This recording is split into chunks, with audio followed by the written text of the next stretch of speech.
Welcome in, everyone. This is Catfish on Ice with your host, Chad Minton. This is episode 172, presented by DraftKings and Raycon wireless earbuds and speakers. Use our promo codes THPN for exclusive offers on both DraftKings and Raycon. Got a lot to get into. First of all, you can follow us on Twitter at Catfish Ice, also on Facebook and Instagram. And be sure to hit subscribe down below if you're watching this video on YouTube right now on our YouTube channel. We would love to get the subscription and also for you to join in on live episode streams throughout the week. And you can comment about the Nashville Predators, about hockey, whatever you want. We have a lot of fun. Let's tell you what we're getting into today for episode 172 of Catfish on Ice. We got to get into the opening faceoff, which is the Predators grinding out a huge, ugly, but huge win over the Philadelphia Flyers. You always gotta expect a really ugly game when you're going up against a John Tortorella coach team, and that's exactly what we saw in Philly on Saturday for an afternoon game of hockey. And you're talking about two teams desperately clinging on to their playoff hopes. The Predators a little bit further up there than the Flyers are, but still two teams that really can't afford to lose too many more games the rest of the way out here, these 30-plus games we got left.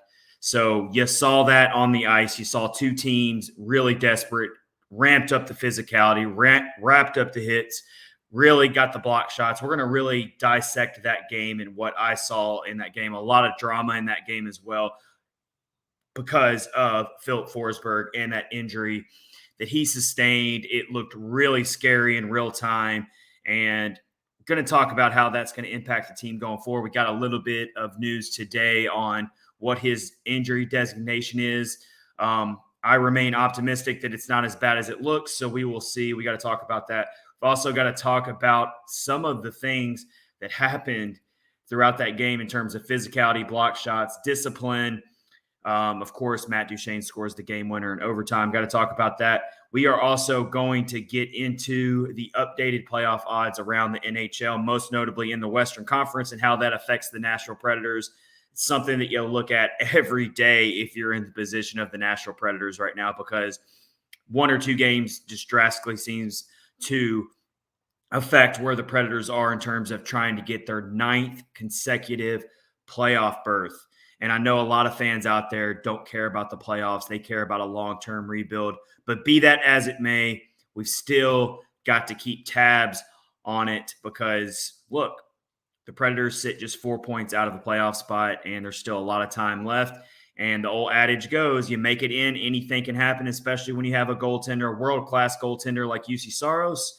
So we will have to wait and see. So we're going to really dissect where the Predators sit, what the playoff odds are looking like right now as of February 12th, 2023. And, of course, the Predators have just 9 games left before the March 3rd trade deadline. So that is very significant because with the Predators tweening around on this playoff bubble, a 4-game losing streak could drastically change what David Poyle's plans are for the trade deadline. And on the flip side, if the Predators can turn this win over Philly into another 3 or 4 wins in a row, who knows how that will change David Poyle's strategy. So these next 9 games are really under a microscope for a team like the Predators, where you don't know just which direction they're going to go in, which has really been the overall theme all season. So we're going to look at the playoff odds. And then also, I've got my top 5 most tradable players right now. Call it my Nashville Predators trade board, if you will. I'm going to update it throughout the month of February leading up to the trade deadline on March 3rd. So I've got 5 players right now on the Predators that I'm going to reveal later in this episode that I think are the most tradable, the most likely to be traded right now on the Nashville Predators. If they become sellers to begin with, they might not. But these are my top 5 most tradable players. And of course, hey, it's Super Bowl Sunday. Super Bowl 57 is later this evening. In just a couple hours, we got the Philadelphia Eagles and the Kansas City Chiefs. Fly, Eagles, fly, if you ask me. So we will get into that just a little bit. I'll tell you who I'm picking, who I'm riding with. I just told you. But I'm going to really kind of lightly touch on that game to close out episode 172 because, of course, it's Super Bowl Sunday, so we got to at least touch on it. All right, thanks for listening, everybody. Again, this is Catfish on Ice, episode 172, with your host, Chad Minton, brought to you by DraftKings and Raycon. Promo codes THPN for offers on both of those awesome sponsors. I'll tell you more about them later in this episode. Let's get into it. The opening face-off of episode 172 is the Preds grind out a win in Philly.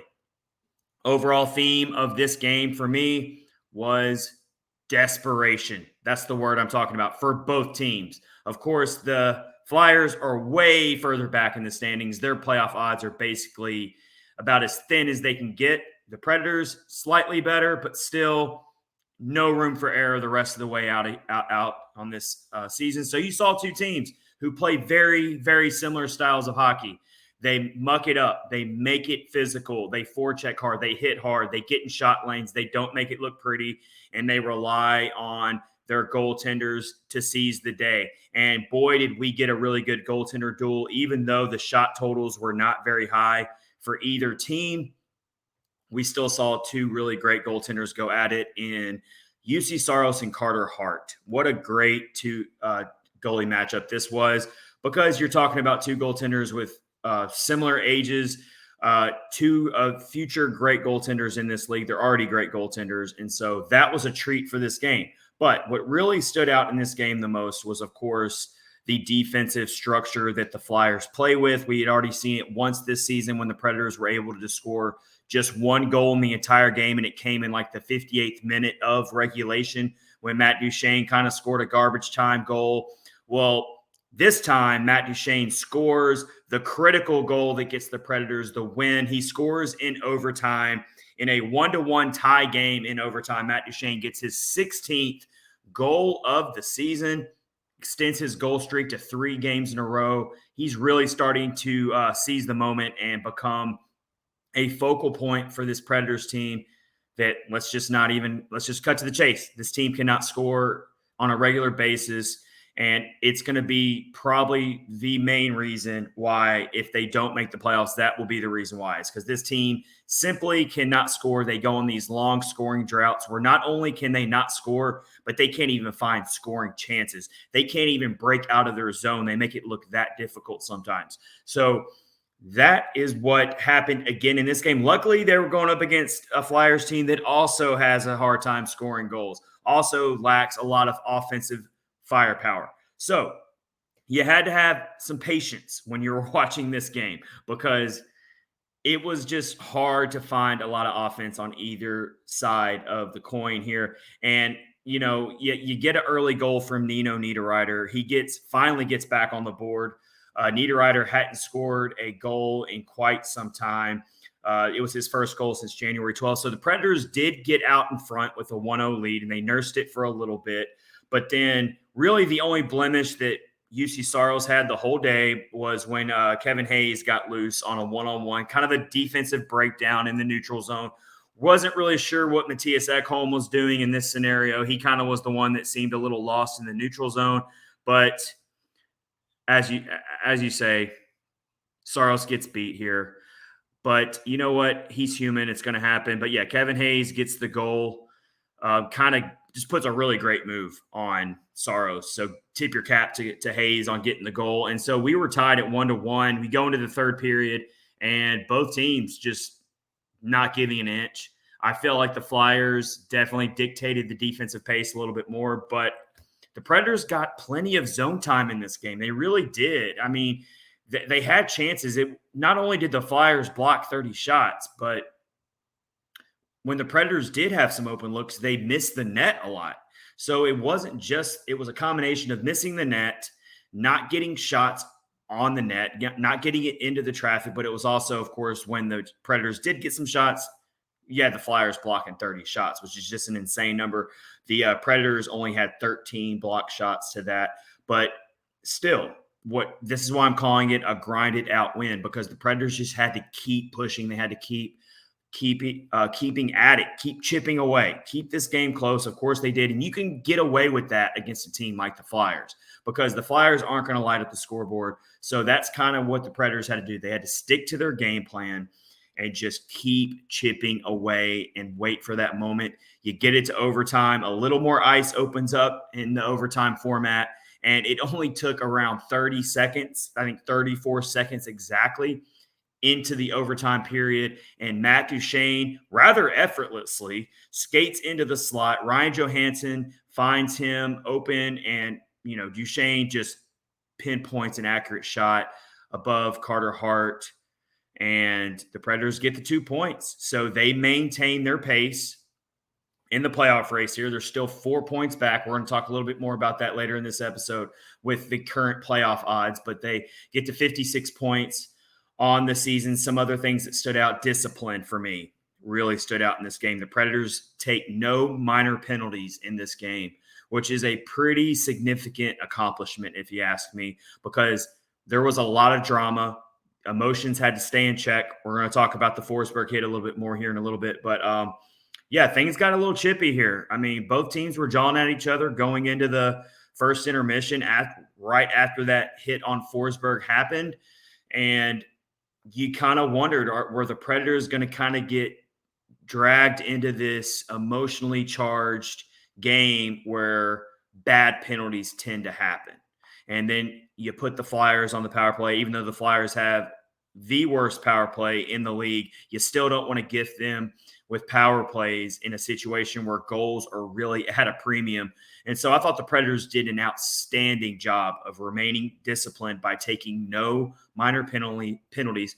They do take 2 fighting majors. Tanner Jeannot drops the gloves right at the start of the second period, fresh off the Forsberg injury, even though I think the hit on Forsberg by Rasmus Ristolainen was a very clean hit, and it was more just the product of Forsberg taking an awkward fall and his head directly hit the ice. That's what caused this injury and caused him to have to leave the game.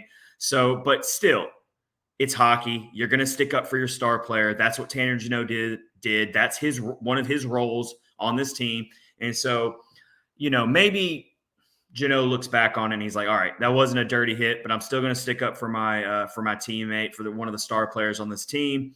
So I don't have a problem with anything that happened there. It's hockey. It's a rough sport. Jeannot fights a lot, and so that was good. And then Juuso Parssinen gets his first fighting major of his NHL career. This fight was a little more quick.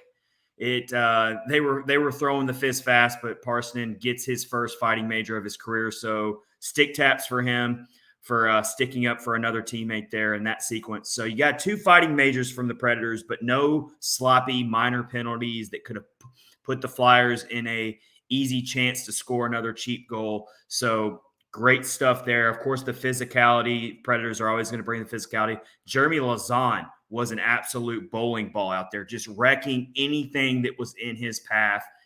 Jeremy Lauzon leads the team with 9 hits. Tanner Jeannot had 7. Ryan McDonough with 5, and Ryan McDonough added another 4 blocks to lead the team in that department.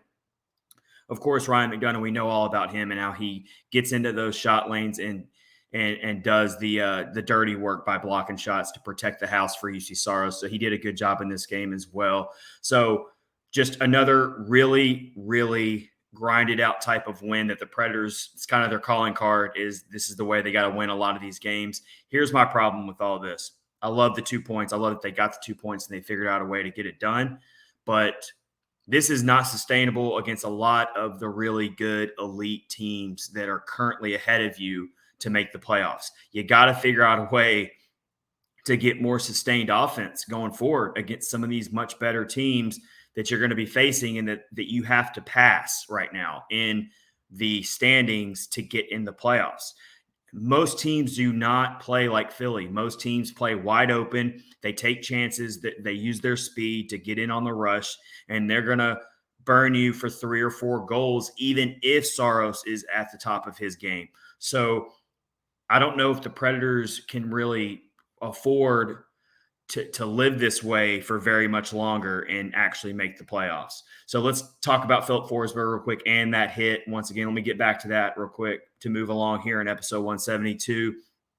He lost his footing basically when he took the hit, which didn't look that bad in real time. He hit the ice very awkwardly. His head hit the ice very, very hard. And I think he was a little dazed. I think he was just, I thought originally that it was a shoulder injury because I thought maybe in real time he landed on his shoulder. Maybe he had dislocated something. Maybe he had torn something.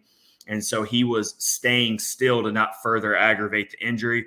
But it turned out in the slow motion replay, no, this was a head injury. It was a very scary situation. Anytime there's anything to do with the head, and it's a very scary situation because you just don't know what could have happened there. And so his teammates help him off the ice.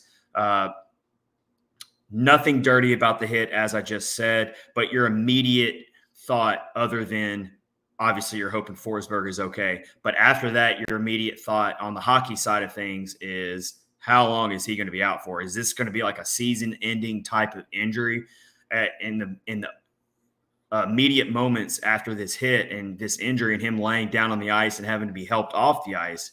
You think the Predators are hurting now to score and create offensive chances. You take Forsberg out of the equation here, it's going to get even worse. But it looks like as of today, his update is a day-to-day designation, which is the best you could hope for right now. Because hopefully, I think out of an abundance of caution, Forsberg probably doesn't play against Arizona. Because if it's anything to do with the head, you got to give him a few days, at least 3 or 4 days, to not take any physical contact. And so I would be extremely surprised if Forsberg plays against Arizona on Monday night. That would give him just 1 day off from this game. And I just don't think that's enough time to recover from whatever type of head injury he took, whether it was a mild concussion, whatever it was. So I would not expect him to play against Arizona. Of course, a lot of people immediately think about calling up Philip Tomasino to put in Forsberg's place. We'll have to wait and see if that's what the Predators decide to do, depending on how much time Forsberg actually does miss. I'm expecting us to get a decent update on Forsberg's status on Monday before the game against the Arizona Coyotes. And that's a matchup where I think you can show caution here, give Forsberg some time to recover, and not miss him terribly against a team like the Coyotes. Even though the Coyotes are one of those teams that can randomly beat anybody in the league, they're still a team that's completely out of it. And as long as you come up and play your top level performance, you should be able to beat the Coyotes with or without Forsberg in the lineup. But again, really, really scary moment here for Forsberg, and we definitely hope he's okay. We'll have to wait and see who replaces him in the lineup. If it's Philip Tomasino, that would be your first choice, of course, but we'll have to wait and see on that. All right, let's move along here. It's episode 172 of Catfish on Ice, presented by DraftKings. Let's tell you about DraftKings, the offer we got going on for you right now. Are you ready for the biggest Sunday in sports? DraftKings Sportsbook, an official sports betting partner of Super Bowl 57, has all the Super Bowl action you need. New customers can bet just $5 and get $200 in bonus best bets instantly. Plus, all customers can get in on the Super Bowl 57 excitement with DraftKings Happy Hour Super Boost. Check the DraftKings Sportsbook app every day between 6 p.m. to 9 p.m. Eastern Standard Time to see what prop bet will be boosted. So right now, on the Sunday of the Super Bowl, we got our DraftKings customers getting out there and seeing what kind of prop bets they can get in on and which ones are being boosted. Right now, my Super Bowl pick, of course, is Fly, Eagles Fly. Let's ride with the Philadelphia Eagles. I love Jalen Hurts. I think he's next up to really become a great quarterback in this league. But what a quarterback matchup we have in store for us. Patrick Mahomes versus Jalen Hurts. I'm slightly riding with the Eagles because I like their defense way more than I like the Chiefs. But this game has a 3-point spread written all over it. I could see a game-winning field goal happening definitely in this game. It's going to be a really, really fun game. So with that, download the DraftKings Sportsbook app and use code THPN. New customers can bet $5 on Super Bowl 57 and get $200 in bonus bets instantly. Only at DraftKings Sportsbook with code THPN. Minimum age and eligibility restrictions apply. See our show notes below the episode for our disclaimer on gambling help. If you have a gambling crisis, if you have a gambling problem, there are ways and phone numbers you can call to get support and the help you need on that. All right, next up here in episode 172 of Catfish on Ice with your host, Chad Minton, let's get into the updated playoff odds here as the Preds sit 4 points back of both the wild card and of the top three of the Central Division. So they have two different paths that are within reach right now to make the playoffs. Not only, usually we're always focused on the wild card because that's usually where the Predators are at, but they actually can get into the top three of the division as well. It's a very crowded little race bubble right now. So using the Money Puck playoff odds, which is the best, I can't get enough of it. Money Puck is one of the best hockey websites out there. For everything you need is in terms of stats, in terms of analytics, playoff odds, game previews, whatever you need. Money Puck is like the best out there. Currently, today, as of February 12th, the Preds have around a 25% chance of making the playoffs, according to Money Puck's playoff odds. They've been around that number for a good month now, at least. I've seen them creep into the low 30s a couple times, but they've been around that number for a while. That's kind of surprising, though, for me, that their odds are so low considering that they've got two different ways within reach of making the playoffs when you consider third place being within reach as well. Right now, they trail Colorado and Minnesota for third place in the division. Colorado and Minnesota are tied with the same amount of points with 60, but Colorado has significantly higher playoff odds, according to Money Puck, with a 66% chance. Minnesota's at a 59% chance to make the playoffs. And like I said, the Predators are way down at 25%, despite just a 4-point difference. And also, you got to take into account the Predators have games in hand in this playoff race. They have games in hand on everyone ahead of them. They've only played 50 games, whereas Minnesota's played 52 and Colorado's played 51. So it's still pretty close.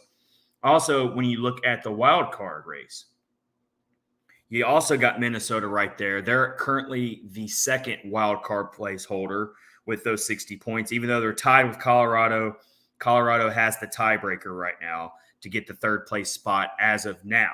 So Minnesota, as we said, is 4 points ahead of the Predators for the final wild card spot. You've also got Calgary currently at 60 points as well. And they've played 3 more games than the Predators. So the Predators have some games in hand when this is all said and done to pass some of these teams. But with that, when you look at these playoff odds, according to Money Puck, these teams have significantly higher playoff odds than the Predators. Calgary, despite playing 3 more games, they have an 88% chance to make the playoffs compared to the Predators' 25%. And then let's throw in the Seattle Kraken as well, just because, they're 7 points ahead. That's a pretty big gap, but they are the first wild card holder right now. They've got a 91% chance to make the playoffs. So you're looking at the Predators right now in terms of the Western Conference playoff race. They're pretty much the last team clinging on to a playoff spot, right? Or clinging on to playoff hopes right now if you're looking at the West. Because all your other teams are 50% or higher in the playoff race to make the playoffs in the West. The Preds are way down at 25%. The only other team that even shows up behind the Predators in the West for playoff odds is the St. Louis Blues, who have fallen down to a 3% chance to make the playoffs. What a disastrous letdown season it's been for the St. Louis Blues, by the way. So I saw plenty of preseason odds that thought the Blues could be a second-place team in the division, and they're pretty much all but eliminated at this point. We'll have to wait and see. Of course, they sent Vladimir Tarasenko away, one of their longtime greats. They sent him to the New York Rangers. So, of course, the selling off has already started to happen for the St. Louis Blues. Your other Western Conference teams that don't even show up anymore, Arizona, San Jose, Chicago, and Anaheim, they don't even show up on the playoff odds. So, again, Predators are really the last team clinging on right now in the playoff odds per Money Puck. So we'll have to keep an eye on it. We'll have to wait and see what happens. Of course, I think the Predators need a 4 or 5 game winning streak at minimum right now to really, really up their playoff odds, maybe get back up into that 40 to 50% range of making the playoffs. They got to get a 4 or 5 game winning streak. For instance, a loss against Arizona would be very detrimental. As we said to open the episode, the Predators are one of those teams that have very little margin for error the rest of the way out. They cannot afford to drop games against lame duck teams like the Arizona Coyotes. No offense to that team, but they are a team that's thinking long-term future. There's no playoffs in sight. This is all about getting your young players playing time. And so the Predators have to treat this like a business. Well, they're coming home, so it's not really a business trip, but they definitely have to treat it all business and be completely focused. And you got to get these 2 points against these teams that you're better than. And so the margin for error is very thin right now. That's why the win over Philly is a massive one. Let's move on here throughout episode 172. And of course, got to tell you about another sponsor we have, and of course, that's Raycon. Raycon is an amazing sponsor. They do wireless earbuds, wireless speakers. And this time of year, everyone's talking about making big changes, which is all well and good. But most of the time, it's pretty unrealistic, right? But there's something that's easy to make a big change in for your New Year's resolution. And that is, you know what? You got to find the smallest changes to your routine can make the biggest impact. In the same way, you don't have to break the bank to make a big deal purchase. Even the smallest things can be a big part of a big change if it's something you see you use every day, like my Raycons. Raycon is premium audio at the perfect price point, so you can build great habits without breaking the bank. So everyone wants to get in the gym more, right? That's one of the top New Year's resolutions. Well, Raycon is a great product to have to really get you going and get your sweat going, get your pump going at the gym. You got your wireless earbuds. You can listen to your favorite music, your favorite playlist, your favorite podcast. That's where the wireless earbuds by Raycon really come in. And let's say you want to run more. You want to start running a couple miles a day. Your Raycons are there for you to listen to your music while you're running. Whether you're looking for a pair of everyday earbuds, low latency gaming headphones, or a speaker with a battery that will last all night at your next party, Raycon's got you covered. And yep, Raycons start at half the price of other premium audio brands. So you don't even have to choose between products. You can get one of each or a pair and a spare and still pay less than you would with some of the other guys. So I like the speaker. You're having it's Super Bowl Sunday. You say you want to have a get together, then the Raycon wireless speakers are great for that. If you're a gamer, online gamer, you're on the Xbox, you're on the PlayStation, your wireless earbuds by Raycon can come in handy for you there. Even if you know you'll love your Raycons as much as I do, Raycon wants to make sure you feel great about your purchase. They offer buy now, pay later options. Every purchase has an easy and free return guarantee. So this is my endorsement for Raycons. They work great for me in the gym. They work great for going out and running, and they fit great. The sound quality is just amazing. It's the best earbuds I have ever used personally. And so I highly recommend them to all of our listeners right now. 3 customizable sound profiles, earbud tap functions, noise isolation, awareness mode, custom gel tips for the perfect, most comfortable in-ear fit, crystal clear call quality, water and sweat resistance, everyday earbuds, or 11 everyday speakers, hours of playing time. 11 hours of play time.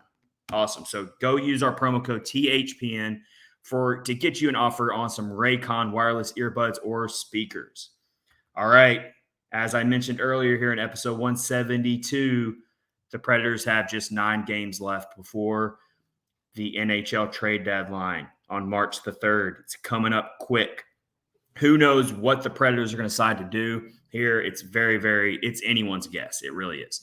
But I do have my top 5 most tradable Preds players right now if the Predators become sellers. And they don't have to become big sellers to trade one of these players. They might want to get something in return to boost their own playoff hopes. It could be one of those situations where David Poile thinks, I see a player I want. I'm willing to trade one of these 5 players to get this player in return.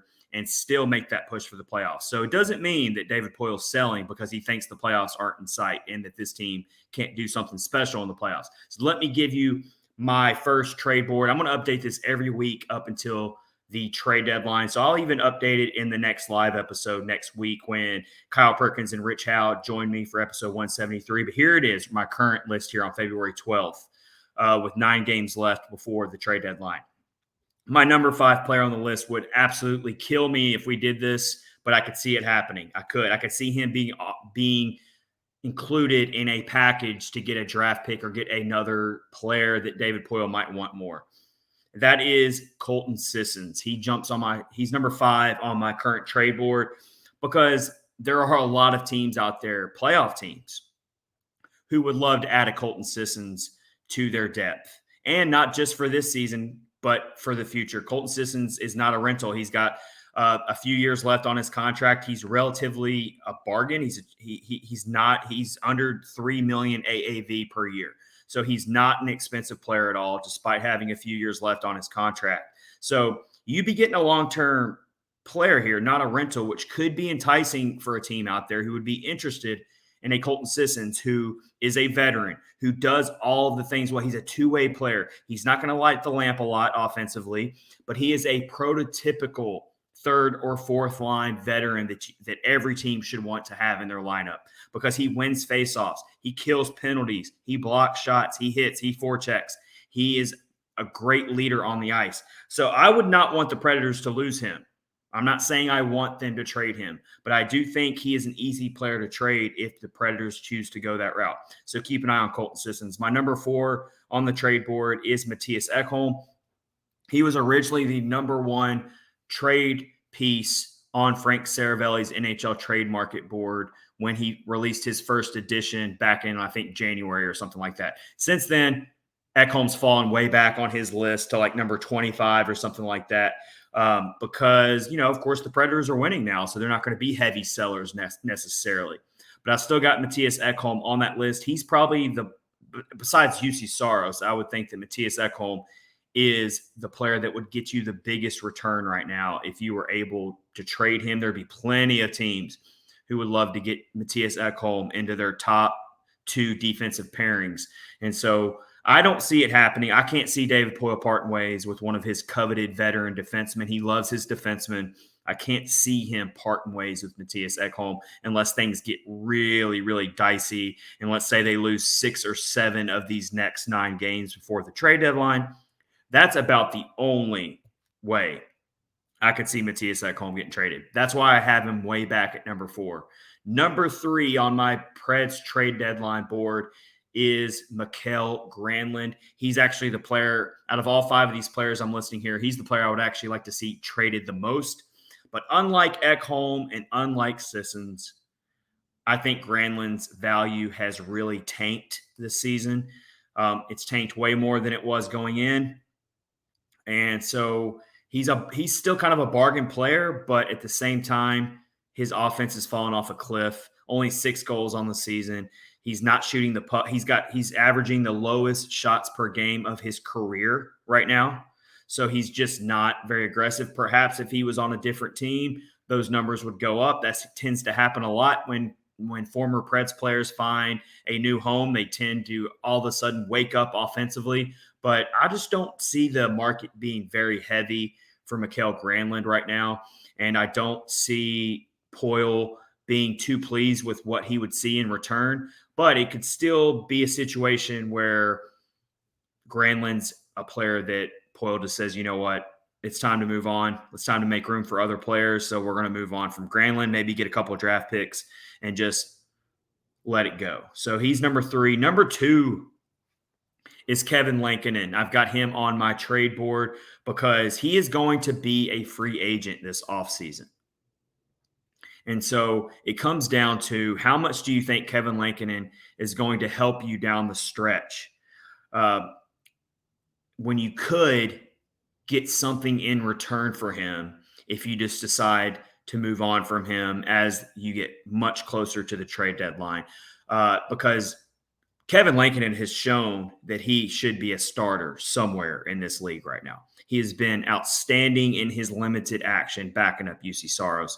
And so it would be difficult to move on from him. I think it would put a dent in the playoff hopes for the Predators. So again, this is why this 9-game stretch is so important, because if the playoff odds really take a drastic hit in these next 9 games and they fall and they lose 6 of their next 9 or something like that, then I think you got to seriously consider trading Kevin Lankinen and moving on and just calling up Yaroslav Askarov and riding with him as your backup and get something out of Kevin Lankinen, which could be a pretty good little deal for you, because you're going to lose him in the offseason regardless. You're going to lose him. He's going to go somewhere as a starter in the offseason. So you got to really think about Kevin Lankinen being traded. So he is number 2 on my list. And number 1 on my trade board is Dante Fabro. And it's going to be really hard to overtake Dante Fabro on my trade board, because I actually think, unlike Mikael Granlund, I actually think that Dante Fabro has slightly elevated his trade value throughout the season. If you really watch the Predators closely, Dante Fabro is very, very disciplined on the defensive end. He is a master at being in the right place at the right time. Much like Ryan McDonough, Dante Fabro knows how to set up defensively and protect the house. He's really good at poke checking. He's really good at blocking shots. He's really good at his zone exits. Again, he doesn't bring a lot of offense like you would like as a defenseman, but you know what? That's okay, because there's teams that would like to get a Dante Fabro for their future. And what makes him most enticing for a lot of teams is he's still extremely young. People forget how much Dante Fabro was thrown into the fire at such a young age. I mean, we're talking about a guy who has piled up the games already at his young age. So it's a matter of, do you think he has reached his ceiling right now with the Predators? If you think that Dante Fabro has reached his ceiling, then that's why you got to decide. You got to decide on possibly moving on from him. He is going to be a restricted free agent in 2023, and it's going to be difficult to keep him. It really is. You're going to have to really think about how you're going to retain him as a restricted free agent. So that's why, you're talking about Fabro. He's played over 500 games for the Predators, and he's just 24 years old. That's a lot of NHL experience for a 24-year-old. He's played a lot of very critical minutes for this team. So I think it's very, very possible that Dante Fabro gets traded and is no longer a Nashville Predator after March the 3rd. I think it's very, very possible. That's why he's number 1 on my list. I'd be very interested to see how the Predators handle this. We're going to keep tabs on it. Let's round out episode 172. This has been your host, Chad Minton. I appreciate you joining me for this Super Bowl Sunday episode here, as the Predators will be playing the Arizona Coyotes the following day on Monday. They're going to try to string together a winning streak here. Again, hit the subscribe button below on YouTube. We appreciate that. And follow us on Twitter at Catfish Ice. I'm doing Fly Eagles Fly tonight for the Super Bowl. I got Jalen Hurts winning the MVP, Super Bowl MVP. He's going to take down Patrick Mahomes and the Kansas City Chiefs, because I like their defense a little bit more than I like the Chiefs' defense. I'll go ahead and say a final score of 24-21. I got Eagles 24, Chiefs 21. Do with that what you will. And also, man, it hurts me to see A.J. Brown, the former Tennessee Titan, out there doing big things for the Eagles. I think he's going to play a big part in this game as well. And the defense for the Eagles is going to force a couple really big turnovers that's going to tilt this game in the favor of the Eagles. It should be a really good game, toe-to-toe action for the Eagles and the Chiefs. Super Bowl 57. I hope you guys enjoy the game tonight. Thank you for watching episode 172 of Catfish Ice on our YouTube, and, of course, listening on your favorite podcast platform. We'll see you later this week for a live episode, as I'll be joined by the full crew, Kyle Perkins and Rich Howe. Have a great rest of your day. Enjoy Super Bowl 57.